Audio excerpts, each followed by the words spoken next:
Hello my dear students, बच्चों आप सभी अच्छे होंगे। मैं आशा करती हूँ आप सभी अच्छा कर रहे होंगे। तो मैं उर्वशी शर्मा, आज हम इस वीडियो की शुरुआत करने जा रहे हैं लेसन नंबर 3 से। हमारे लेसन का नाम है planet in parallel, environmental challenges and conservation efforts. देखिए, जो हमारा प्लैनेट है यानी कि जो हमारी पृथ्वी है, अर्थ है, वो क्या है, खतरे में है।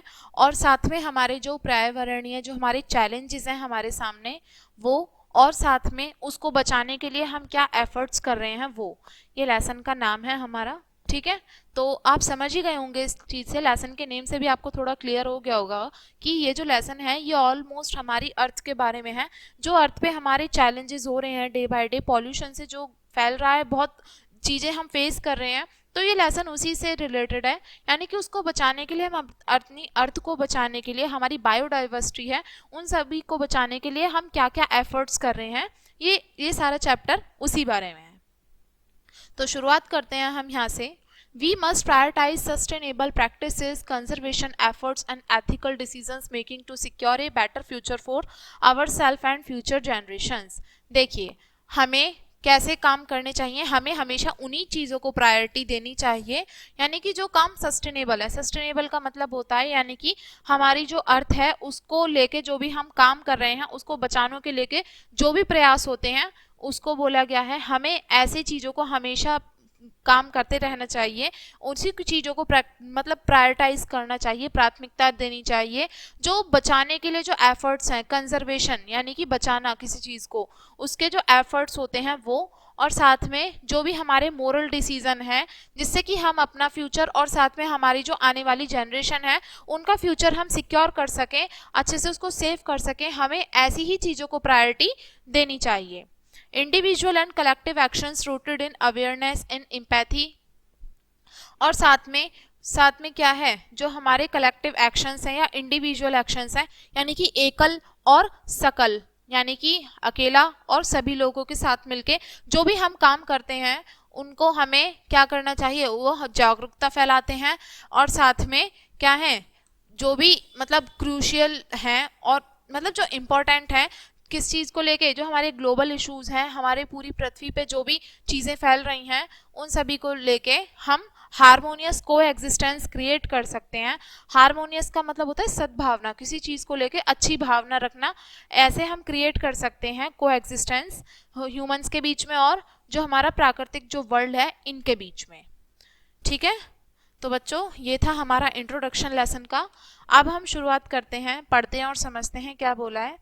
एक रिपोर्ट के मुताबिक, एक रिपोर्ट बताई गई है, एक खबरों के अनुसार में ये बताया है कि हमारा जो एयर पॉल्यूशन है उसको बढ़ जाने की वजह से हमारी जो लाइफ एक्सपेक्टेंसी है, यानी कि जितनी लाइफ हमारा, जितना जीवन हम एक्सपेक्ट करते हैं, उम्मीद लगाते हैं, वो कम होता जा रहा है धीरे धीरे। 5 साल यानी कि पर पर्सन 5 साल घटता जा रहा है। ठीक है, साउथ एशिया में, और ये पूरे क्षेत्रों में सबसे पॉल्यूटेड क्षेत्रों में से एक है। कौन? South Asia. और ये खबरों के मुताबिक हमें बताया गया है, जिसमें कि जो मतलब हवा है, जो पॉल्यूशन, जो पॉल्यूटेड एयर है, हमारे स्वास्थ्य के लिए बहुत ज़्यादा हानिकारक भी है, यानी कि हमारी ग्रोथ के लिए बर्डन है। ये सभी चीज़ें एक रिपोर्ट के अनुसार बताई गई हैं। आगे बोला है, the reason which include the world most polluted country of Bangladesh, और जो सबसे ज़्यादा प्रदूषित जो हमारे देश हैं उनमें है बांग्लादेश, ठीक है, नेपाल और पाकिस्तान। और ये सभी जो हमारी कंट्रीज़ हैं, ये ऑफ कोर्स इंडिया की नेबरिंग पड़ोसी देश हैं जिनमें कि पॉल्यूशन सबसे ज़्यादा फैला हुआ है। Accounts for more than half of the total life year loss globally to pollution. और इन सभी चीज़ों में जो पॉल्यूशन फैल रहा है देशों में, जिसकी वजह से जो हमारा टोटल लाइफ है, हमारा जो पूरा जीवन है, उसमें से हम कुछ साल अपने, उसमें से आधे हमारा कम भी हो चुका है सिर्फ और सिर्फ पॉल्यूशन की वजह से। ठीक है, the university of Chicago energy policy institute, EPIC जिसको शॉर्ट फॉर्म में बोल देते हैं, उसमें ये बताया गया कि उन्होंने अपनी लेटेस्ट एयर क्वालिटी इंडेक्स जो होता है ना, वो उसमें बताया गया है ये सब चीज़ें। रैपिड इंडस्ट्रियलाइजेशन, तेजी से होता हुआ जो इंडस्ट्रियलाइजेशन है, इंडस्ट्रियलाइजेशन का मतलब होता है यानी कि जो इंडस्ट्रीज फैलती जा रही है ना चारों तरफ, वो, और पॉपुलेशन का बढ़ना, इन सभी चीज़ों की वजह से जो हमारा एयर क्वालिटी इंडेक्स है, यानी कि हवा का जो मात्रात्मक, यानी कि हवा में पॉल्यूशन को नापने वाला जो एकदम मात्रा सूचांक होता है ना, वो क्या हो रहा है, बहुत ज़्यादा पॉल्यूटेड होता जा रहा है दिन पे दिन साउथ एशिया में, जहाँ पे कि where particulate pollution level are currently more than 50%, which is higher than the start of century। यानी कि जहाँ ये शताब्दी हमारी शुरू हुई थी, जहाँ से अब वहाँ से लेके अब तक, अब से वो 50% पहुँच चुका है हमारा एयर क्वालिटी इंडेक्स, जो कि बहुत ज़्यादा पॉल्यूटेड माना गया है, ठीक है। And now over shadow dangers posed by the larger health threats, और जिसकी वजह से खतरा मंडरा रहा है हमारी जो हेल्थ है, हमारा जो स्वास्थ्य है, उन सभी को लेके हमारे हेल्थ के बीच में ये एक थ्रेट का काम कर रहा है, एक मुसीबत का काम कर रहा है। ये जो बांग्लादेश के जो लोग हैं, वो पूरे विश्व में सबसे ज़्यादा पॉल्यूटेड कंट्री में से एक है Bangladesh, stand to lose 6.8 years of life on average per person, और ज़्यादा पॉल्यूशन होने की वजह से वहाँ पे जो लोगों का जो जीवन है वो 6.8 ईयर्स जो है वो पीछे जा चुका है, कम हो चुका है, ठीक है, compare to 3.6 month in the United States, और यूनाइटेड स्टेट्स में से 3.6 मंथ कम है, अगर कंपेयर किया जाए, तुलना की जाए दोनों उसकी कंट्रीज की, तो उससे 3.6 बांग्लादेश कम है। According to the study which uses satellite data to calculate the impact of an increase in airborne particles on life expectancy, और ये एक स्टडी के मुताबिक, यानी कि एक शोध के अनुसार में एक सैटेलाइट डेटा का इस्तेमाल करके कैलकुलेट किया गया है, यानी कि जो हमारी एयरबोर्न, यानी कि हवा से होने वाली जो फाइन पार्टिकल्स हैं, जो बारीक बारीक जो पार्टिकल्स हैं, जिससे हमारी लाइफ की एक्सपेक्टेंसी कम हो रही है धीरे धीरे, ये सभी उसी का फर्क है, जिससे कि हमारा जितना औसत जीवन है वो भी हमारा घटता जा रहा है, सिर्फ और सिर्फ हवा के प्रदूषित होने की वजह से। सिंस 2013 द रिपोर्ट सेड, 2013 से एक रिपोर्ट है, एक शोध है, वो ये कह रहा है कि जितनी ज़्यादा हवा खतरनाक होगी उतना ही कम हमारा जीवन होता जाएगा। Further in some of the country more polluted regions, और जिसमें कि हमारे कुछ देश जो हैं वो ऑलरेडी बहुत ज़्यादा पॉल्यूटेड हो चुके हैं।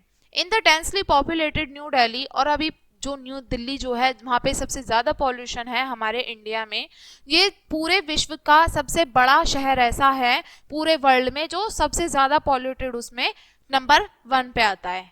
The average life span is down by more than 10 years, और नई दिल्ली में एक शोध के अनुसार ये बताया गया है पूरे विश्व में, एक तो ये सबसे ज़्यादा पॉल्यूटेड सिटी है, और साथ में वहाँ पे जो लोगों की जो लाइफ एक्सपेक्टेंसी है वो 10 साल से भी ज़्यादा कम हो चुकी है, यानी कि जितना औसत जीवन लोग जीते हैं हवा प्रदूषित होने की वजह से वो 10 साल और ऑलरेडी कम हो गया है।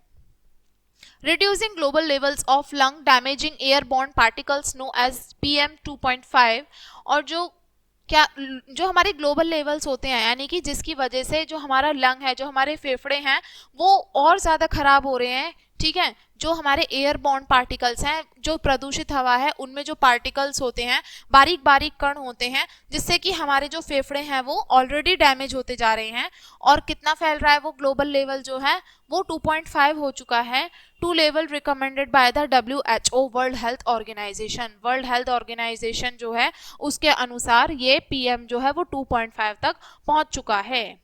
Could raise average life expectancy by 2.3 years, और जिसकी वजह से जो हमारी एवरेज यानी कि औसत जीवन जीने की जो हमारी है वो 2.3 हो चुकी है। And combined A 17.8 billion life year the report said, और एक रिपोर्ट के अनुसार में पूरा जो एवरेज निकाला गया है पूरे लोगों की जो लाइफ एक्सपेक्टेंसी है वो टोटल कितनी कम हो चुकी है, 17.8 बिलियन। ठीक है, आप समझ रहे हो ये कितने बड़े लेवल पे फैलता जा रहा है और ये हमारे लिए कितना हजार्डस है। An average resident of a Pakistan would gain 3.9 year from meeting the WHO guidelines of limited air average annual PM 2.5। और जो देखो पाकिस्तान एक हमारी नेबरिंग कंट्री है, पड़ोसी देश है, वहाँ की बात की गई है। एक शोध के अनुसार में पाकिस्तान में रहने वाला जो एक नागरिक है उसका जो नॉर्मल लाइफ एक्सपेक्टेंसी है वो 3.9 ईयर्स क्या है, बढ़ा हुआ है, गेन है, यानी कि उसने ये इतना अर्न कर लिया फ्रॉम मीटिंग द और WHO की गाइडलाइंस के अनुसार। ठीक है, और वहाँ पे भी एवरेज एनुअल PM कितना है, एवरेज यानी कि औसत पूरे साल में होने वाला जो एनुअल पीएम है वो 2.5 है, ठीक है, 2.5 से लेके 5 माइक्रोग्राम पर क्यूबिक मीटर में इतना बताया है average. While someone in Nepal would live 4.6 years long if the guideline was met according to the report. और शोध के अनुसार, रिपोर्ट के अनुसार में, और नेपाल में जितने भी लोग हैं उनमें 4.6 ईयर्स ये चीज ज्यादा है. यानी कि कहने का मतलब है ये दो देश ऐसे हैं जिसमें कि नॉर्मल और देशों के मुकाबले में पॉल्यूशन इतना ज्यादा नहीं है, और यहाँ पे लोगों की जो लाइफ एक्सपेक्टेंसी है वो और लोगों के मुकाबले बढ़ी हुई है क्योंकि ज्यादा इतना पॉल्यूशन है नहीं WHO की रिपोर्ट के according. China meanwhile was work to reduce pollution by 42.3 between 2013 and 21. 2013 और 2021 के बीच में चाइना एक ऐसा देश है जिसने कि अपना पॉल्यूशन 42.3% तक कम किया है. The report said highlighting the need for government to generate accessible air quality data to help bridge global inequality in access to the combat pollution. ठीक है, एक रिपोर्ट ये कहती है कि यानी कि जो ये करती है कि यानी कि जो सरकार है उसकी जो ज़रूरत है उसको हाईलाइट करते हुए ये बताती है कि जो एयर क्वालिटी डेटा है वो एक मतलब ब्रिज का काम कर रहा है, एक पुल का काम कर रहा है, जिसमें कि जो ग्लोबल इनइक्वालिटी है वो पॉल्यूशन को कॉम्बैट करने का साथ में काम कर रही है. ठीक है, और एक ये न्यूज़ है, ये किसने दी है, ये पब्लिश की है, ये है रॉयटर्स जो हैं इन्होंने ये एक न्यूज़ दी है, उसके अनुसार ये हमारी गाइडलाइंस हैं. अब हम आगे देखते हैं. The report stress the urgent need for the conservation of most critically endangered species in India. और शोध जो है वो इस चीज़ पे भी जोर देते हैं, इस चीज़ पे भी फोकस करते हैं कि हमें बहुत ज़्यादा अर्जेंट नीड है, यानी कि जो हमारे एंडेंजर्ड स्पीसीज हैं, एंडेंजर्ड स्पीसीज यानी कि जो प्रजातियां पहले से खतरे में हैं उनको बचाने की हमें सख्त हिदायत दी गई है. किसके मुताबिक, रिपोर्ट्स के मुताबिक. और इंडिया में बोला गया है ये, which includes Jerdon coursers, great Indian bustard, white bellied heron, Bengal florican and Finn weaver. ये कुछ एंडेंजर्ड स्पीसीज के नाम लिए गए हैं भारत में. इनको बचाने के लिए सख्त हमें हिदायत दी गई है रिपोर्ट के अनुसार कि हमें इनको बचाने के लिए कदम उठाने ही उठाने चाहिए. बहुत सख्त, एकदम अर्जेंट नीड है, ज़रूरत है इनको बचाने की. हैबिटेट स्पेशलिस्ट जो होते हैं यानी कि पर्यावरणविद जो होते हैं वो ये कह रहे हैं, particularly bird of grassland and other open habitat, wetland and woodland are declining rapidly.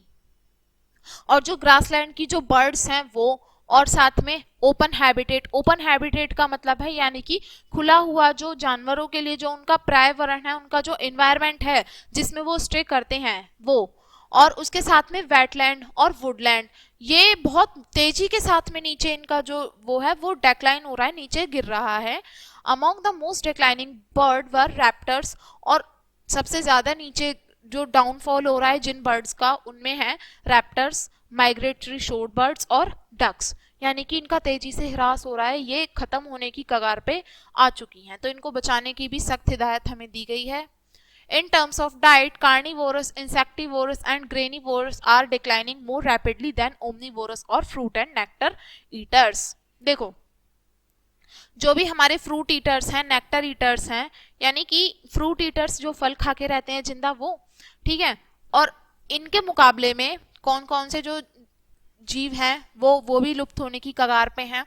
जैसे कार्निवोरस यानी कि मांस भक्षी जो सिर्फ और सिर्फ मांस खाते हैं, इंसेक्टिवोरस जो कीड़े खाते हैं वो, और ग्रानिवोरस यानी कि जो सिर्फ और सिर्फ ग्रेन्स खाते हैं, फ्रूट्स खाते हैं वो.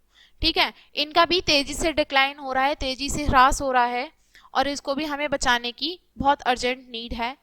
Separately migratory species appear to be under greater than the non migrant.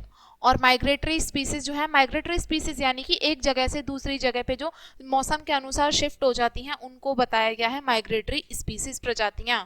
ये भी क्या हो रही हैं, बहुत ही मुश्किल से दिखाई देती हैं क्योंकि ये भी बहुत खतरे में है. किनके मुकाबले, नॉन माइग्रेंट के मुकाबले. नॉन माइग्रेंट यानी कि जो प्रजातियां एक जगह से दूसरी जगह पे मौसम बदलने के अनुसार नहीं जाती, उनके मुकाबले में माइग्रेटरी जो स्पीसीज हैं उनको ज़्यादा खतरा है. And species endemic to the western घाट Sri Lanka region are faring worse than others. और सबसे जो खराब बिल्कुल डेंजर की स्थिति में आई चुकी हैं, बिल्कुल खत्म ही हो जाएंगी, वो है कौन सी स्पीसीज हैं, वेस्टर्न घाट में श्रीलंका क्षेत्र जो है वहां पे, उस जगह पे जो माइग्रेटरी स्पीसीज होती हैं वहां की ज्यादा खतरे में है। Certain group of bird are faring particularly poorly, और बर्ड्स का जो कुछ ग्रुप है वो क्या है, पर्टिकुलरली बहुत ही बेकार है, including open habitat species like bustard and coursers, riverine sandbar nesting bird like skimmers and some terns, coastal shore birds, open sanctuary receptors and a number of ducks। ये आपको कुछ स्पीसीज दी हैं बर्ड्स की, ठीक है, जो कि इनकी कंडीशन ओपन हैबिटेट में रहती हैं, खुले वातावरण में रहती हैं, जिनकी कंडीशन हवा खराब होने की वजह से और ज़्यादा बदतर स्थिति में आ गई है। The finding that a large number of common species are in trouble is a case for concern। देखो, एक ध्यान देने लायक एक विषय ये भी है कि हाँ, ये भी पाया गया है कि बहुत सारी जो कॉमन स्पीसीज हैं वो भी खतरे में आ गई हैं। जो हम देखते हैं ना कॉमन, जो स्पैरो, बर्ड, क्रो, पिकॉक ये होते हैं ना, आजकल ये भी मुश्किल से ही दिखाई देते हैं। तो कहने का मतलब है कि साथ के साथ में कुछ विशेष उसको, वो तो है ही है खतरे में, वो तो है ही खतरे की कगार पे, उसके अलावा जो कॉमन है ना वो भी खतरे में आ गई हैं। Equally worrying is a considerable number of species lack the data to access the report concluded। और रिपोर्ट हमें ये भी कहती है कि हमें दोनों ही प्रजातियों को बचाने के लिए इक्वली हमें ध्यान देने योग्य बात है ये कि हमें दोनों को बचाने के लिए कदम हमें उठाने चाहिए। To mention the SOIB 2023 is a first of the kind collaborative efforts of 13 government and non-government organizations। देखो यहाँ पे 2023 में एक संस्था का नाम है द SOIB, ठीक है, ये 2023 में बनाई गई है, जो कि गवर्नमेंट, सरकारी और गैर सरकारी जो संस्थाएं हैं उनका एक कोलैबोरेटिव एफर्ट है, यानी कि साथ में मिलकर एक प्रयास है, जिसमें कि Bombay natural history society, wild life institute of India, मतलब इन सभी चीज़ों को बचाने वाली जो हमारी वो है ना, जो आप देख रहे हो जैसे zoological survey of India, wild life trust of India, wild life fund for WWF जिसको बोलते हैं, इस तरीके की जो संस्थाएं हैं इन सभी को मिलके एक कंबाइन उन्होंने स्टेप उठाया है, जिसका एक कोलैबोरेटिव एक नाम दे दिया है SOIB 2023। ठीक है, इनका काम है कि एनवायरनमेंट को लेके जो पर्यावरण में इतनी सारी चीजें हमने जानी कि ये सभी चीजें खतरे में हैं, इसको बचाने के लिए प्रयास करेंगी। वैसे तो अपने अपने लेवल पे ही काम करती हैं, लेकिन इनका एक कोलैबोरेटिव स्टेप है, यानी कि साथ में मिलकर ये काम कर रही हैं, और उसका एक इन्होंने नाम दे दिया है SOIB। ठीक है, ये सभी जो रेगुलरली ऑकर, मतलब जो हमारी बर्ड स्पीसीज हैं, बर्ड्स की जो प्रजातियां हैं, उनको बचाने के लिए ये काम करती हैं, प्रयास करती हैं जितना भी इनसे हो पाता है। In the report a total of 942 species of Indian birds were एक्सेस for the conservation priority by the expert and bird watchers, among which 217 species were found to be stable और increasing in the last 8 years. और एक report के अनुसार ये बताया गया है कि 942 स्पीसीज भारतीय जो हमारी इंडियन बर्ड्स हैं उनकी क्या हुई है, बढ़ी है, मतलब ये जो स्टेप उठाया गया है सभी के माध्यम से, मतलब बचाया गया है इंडियन स्पीसीज को, बर्ड्स की जो हैं, उसके हिसाब से 942 स्पीसीज और बढ़ी हैं एक्सपर्ट के मुकाबले और बर्ड वॉचर्स के मुकाबले। ठीक है, स्टेबल है, बढ़ी हैं, इंक्रीज हुई हैं लास्ट पिछले 8 सालों में। Also 204 bird species have show decline in the past 3 decade. और साथ में पिछले 3 दशकों में, 3 शताब्दियों में ये भी पाया गया है कि 204 बर्ड्स की जो स्पीसीज हैं, प्रजातियां हैं, वो उनमें फॉल आया है, डिक्लाइन भी आया है।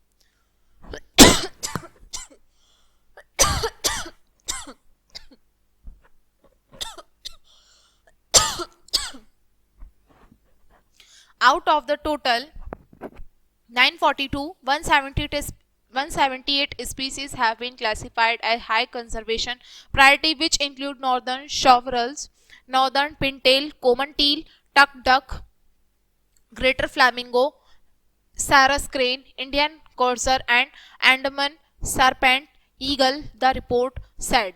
ठीक है, और 942 में से 178 स्पीसीज हैं, जिसमें से कि कुछ नाम आपको यहाँ पे दिए हैं, और ये मोस्टली प्रायोरिटी हैं, यानी कि ये बहुत प्रायोरिटी, प्राथमिकता है इनको बचाने की।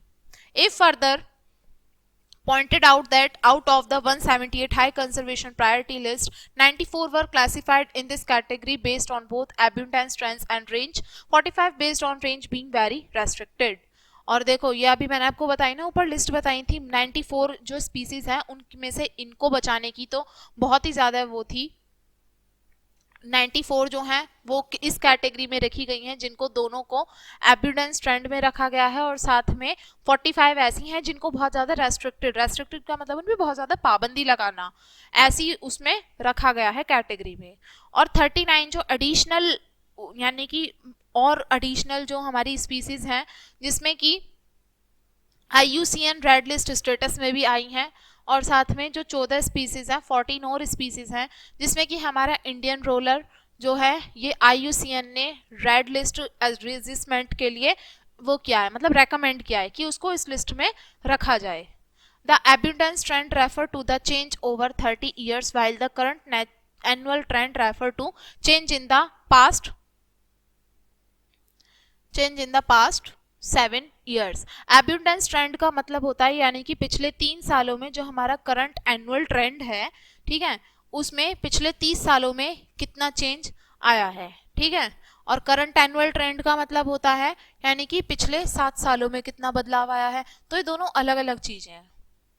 15 ईयर्स आफ्टर पोलर बियर वर लिस्टेड एज थ्रेटेंड, और 15 साल पहले पोलर बियर को थ्रेटेंड का मतलब होता है यानी कि संकट में आ जाना, ठीक है, मुसीबत आ जाना उसके ऊपर, तो पोलर बियर को उस लिस्ट में रखा गया था। एक नई स्टडी, ये नया शोध एक ये भी कहता है कि रिसर्चर्स जो हैं वो उन्होंने overcome a roadblock in the Endangered Species Act that prevent the federal government from considering climate change when evaluating impact of projects such as oil as gas drilling।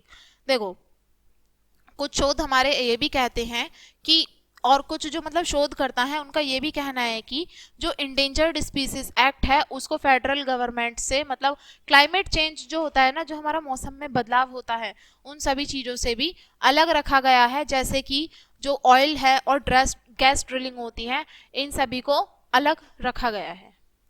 इस एक्ट को रिक्वायर है, मतलब आवश्यकता है कि agencies to ensure project they approve don't further harm listed species. और ये इस एक्ट को ये भी ज़रूरत थी कि जो एजेंसीज हैं उसको ऐसे प्रोजेक्ट में मतलब इंश्योर किया जाए, ये जो प्रोजेक्ट काम चल रहा है उसमें ये मान लिया जाए, इंश्योर कर लिया जाए, पक्का कर लिया जाए कि ये जो इनमें स्पीसीज हैं वो बहुत ज़्यादा हार्म लिस्टेड स्पीसीज इसमें ना हो। But a 2008 Department of Interior legal opinion said greenhouse gas emissions that did not have to be considered because the impact for Pacific project। देखो 2008 का जो डिपार्टमेंट है ना, इंटीरियर लीगल ओपिनियन, वो ये कहता है कि ग्रीन हाउस गैस जो है इससे मतलब ये माना गया है कि इससे कोई आवश्यक जो इम्पैक्ट है वो इन स्पेसिफिक प्रोजेक्ट पे बहुत ज़्यादा फर्क नहीं पड़ना चाहिए, किसका, ग्रीन हाउस का, ठीक है।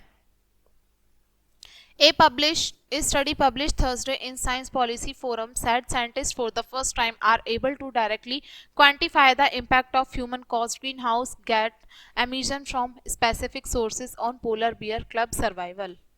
देखो अब एक स्टडी में ये भी पब्लिश किया गया है थर्सडे, जो साइंस पॉलिसी फोरम नाम है इस संस्था का, एक ये स्टडी में ये बताया गया है कि साइंटिस्ट जो हैं फर्स्ट टाइम वो सक्षम हैं किस लिए कि वो डायरेक्टली क्वांटिफाई कर सकते हैं ह्यूमन से होने वाले जो गैस एमिशंस हैं, ठीक है, किसमें से, specific sources on polar bear cub survival, यानी कि पोलर बियर के जो कब है, पोलर बियर के जो शावक हैं उनके सर्वाइवल के लिए स्पेसिफिक जो रिसोर्सेज हैं उनको अलग कर दिया जाए ग्रीन हाउस एमिशंस से। It's just seem odd that polar bear were listed because of the loss of ice cube due to global warming। और ये बहुत अजीब सा लगता है क्योंकि पोलर बियर को ऐसे एंडेंजर्ड होने की उसमें रखा गया था क्योंकि बर्फ के पिघलने की वजह से, और जो ग्लोबल वार्मिंग है ना जिसकी वजह से हमारी बर्फ पिघलती है, तो पोलर बेयर तो ठंडी जगह पे रहते हैं, तो बर्फ पिघलने की वजह से इनका जीवन जो है पोलर बियर का वो भी संकट में आ गया, जिसकी वजह से इनको भी ऐसी लिस्ट में शामिल करना पड़ा। But emissions have not been considered, said leader author Stephen S. Asamtrup, chief scientist Amit Russ at Polar Bear International and a professor at University of Wien। देखिए, polar bear occur in 19 subpopulation through the Arctic rely on a sea ice to hunt for seals. polar bear को 19 सब populations में रखा गया Arctic में, जहाँ पे कि सी आइस में उनको उनका शिकार किया जाता था सील्स के लिए। जैसे जैसे बर्फ पिघलती गई वैसे वैसे इनका जीवन जो है वो खत्म हो गया, क्योंकि पोलर बेयर तो आइस पे ही स्टे करते हैं, वहीं पे रहते हैं। इनका जो होम टाउन है, इनका जो मतलब नॉर्मल जहाँ पे रहते हैं, इनका जो हैबिटेट है वो बर्फ है। और ग्लोबल वार्मिंग की वजह से अगर वो बर्फ मेल्ट हो रही है, पिघल रही है, तो इनका जीवन तो वैसे ही खत्म हो रहा है, और ऊपर से इनका शिकार किया जा रहा है, तो इनका जीवन खतरे में आ गया।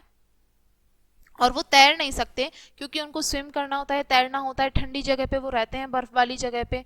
और उनको मतलब रहने के लिए जो जगह चाहिए, उनका जो नेचुरल हैबिटेट है वो उनको प्रॉपरली नहीं मिल पाया, और जिसकी वजह से उनका जीवन संकट में आ गया। उनको अपने खाने के लिए मतलब शिकार नहीं मिल रहा था, वो शिकार नहीं कर पाएंगे, उनको प्रॉपर फूड नहीं मिल पाएगा, तो वो कैसे सरवाइव करेंगे। और साथ में उनका शिकार भी किया जा रहा है लगातार।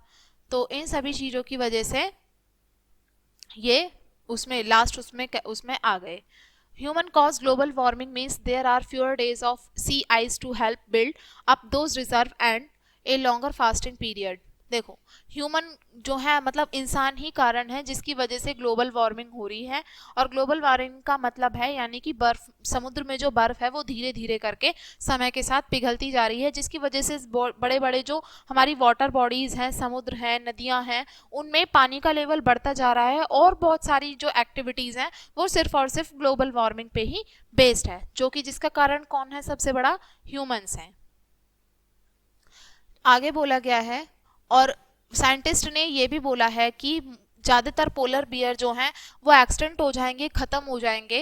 यानी कि जब हमारी जो सर मतलब जो हमारी शताब्दी है ना, ये इसके एंड तक आते आते जो पोलर बियर्स हैं वो एक्सटेंट हो जाएंगे, लुप्त हो जाएंगे, और ग्लोबल वार्मिंग हमारी ज़्यादा से ज़्यादा हो जाएगी, फैल जाएगी। A 2020 study found the number of fasting days determined by the number of ice free days every summer। एक 2020 का शोध जो है वो ये बताता है कि तेजी से जो गर्म दिन है वो बढ़ते जा रहे हैं, जो ग्लोबल वार्मिंग है वो अपनी चरम सीमा पे पहुंचती जा रही है, जिसकी वजह से गर्मियों में पानी की कमी होती है ना, फ्रेश वाटर नहीं मिल पाता। क्यों नहीं मिल पाता? क्योंकि जो बर्फ है वो तो ऑलरेडी पिघल रही है ना, तो फ्रेश वाटर नदियों में कहाँ से आएगा, वाटर बॉडीज में कहाँ से आएगा? जब फ्रेश वाटर तो बर्फ के आइस के मेल्ट होने की वजह से आ रहा है, तो वो तो मिलेगा ही नहीं फिर। इस वजह से मतलब हमारे सर्वाइवल के लिए उन लोग मतलब जो पोलर बियर हैं उनके शावकों के सर्वाइवल के लिए भी मुश्किल हो रही है। The new study take up a step further and quantify the number of ice-free fasting days caused a specific amount of human caused greenhouse gas emissions। देखो, एक नया शोध ये भी कहता है कि हमें इस चीज को लेके हमें कदम उठाना चाहिए, जिससे कि हम आइस फ्री फास्टिंग डेज जो है ये हमारे, ये किसका कारण है? सिर्फ और सिर्फ human cause green house effect का कारण है। और आगे बोला है, What's really relevant for policy is emission rather than atmospheric concentration, said co-author Celia Ambits, a climatologist। यानी कि दो क्लाइमेटोलॉजिस्ट हैं जिनका कहना ये है कि क्या हमें सच में ये जो हमारी पॉलिसी है जिसमें कि इन सभी चीज़ों को हमें बचाने की बहुत ज़्यादा आवश्यकता है, मतलब इस वे में हमें ज़रूर ही कदम उठाने चाहिए। ठीक है, ये जो हमारी एटमॉस्फेरिक कंसंट्रेशंस हैं, एटमॉस्फेरिक कंसंट्रेशंस का मतलब होता है यानी कि हमारे वातावरण में जो बहुत सारी गैसेस होती हैं ना, उनकी क्वांटिटी, उसको बोला गया है एटमॉस्फेरिक कंसंट्रेशंस। हमें उस चीज़ पे ध्यान देने की भी ज़रूरत है, क्योंकि CO2 कार्बन डाइऑक्साइड की जो मात्रा है हमारे पर्यावरण में ऑलरेडी फैल चुकी है, जो कि हमारे लिए, ह्यूमंस के लिए भी, और साथ के साथ में जो बायोटिक और भी बहुत सारी चीज़ें हैं उनके लिए भी अच्छी नहीं है। ये किसका कहना है? क्लाइमेटोलॉजिस्ट जो पर्यावरणविद हैं वो, और क्लाइमेट चेंज प्रोग्राम के जो डायरेक्टर हैं यूनिवर्सिटी ऑफ वॉशिंगटन, एम्बिट्स, और को ऑथर सिलिया, इनका कहना है ये। रिसर्चर ने ये भी एस्टिमेट किया है कि जो रिलेशनशिप है how long bears fasted and each gigaton of cumulative emissions which they said allowed them to calculate the impact of emissions from the specific project to on further polar bear cub survival. देखो, इसमें यह बोला है कि जो कब survival है, यानी कि जो पोलर बेयर हैं इनके जो शावक हैं इनके सर्वाइवल के लिए ज़रूर ही हमें ऐसे कदम उठाने चाहिए जो कि इनको बचाने के लिए हेल्पफुल हों।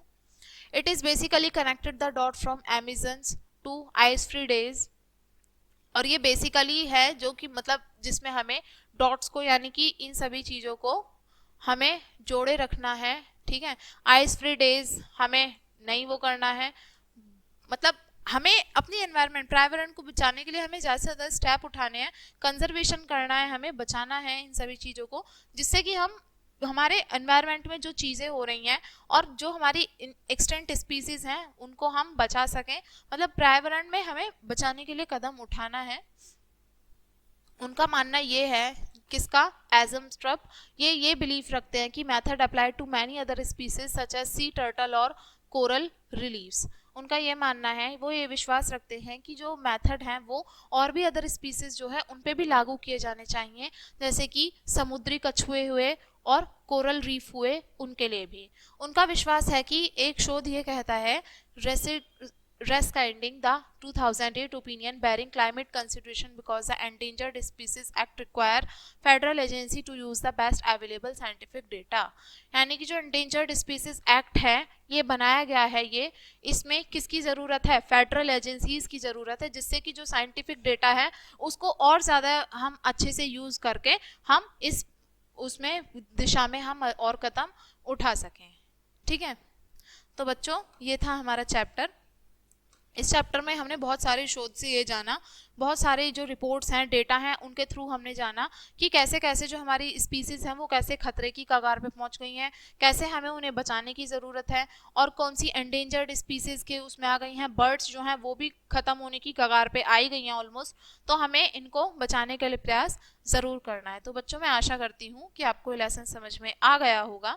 मिलेंगे नेक्स्ट चैप्टर में नई वीडियो के साथ, एंड थैंक्स फॉर वॉचिंग।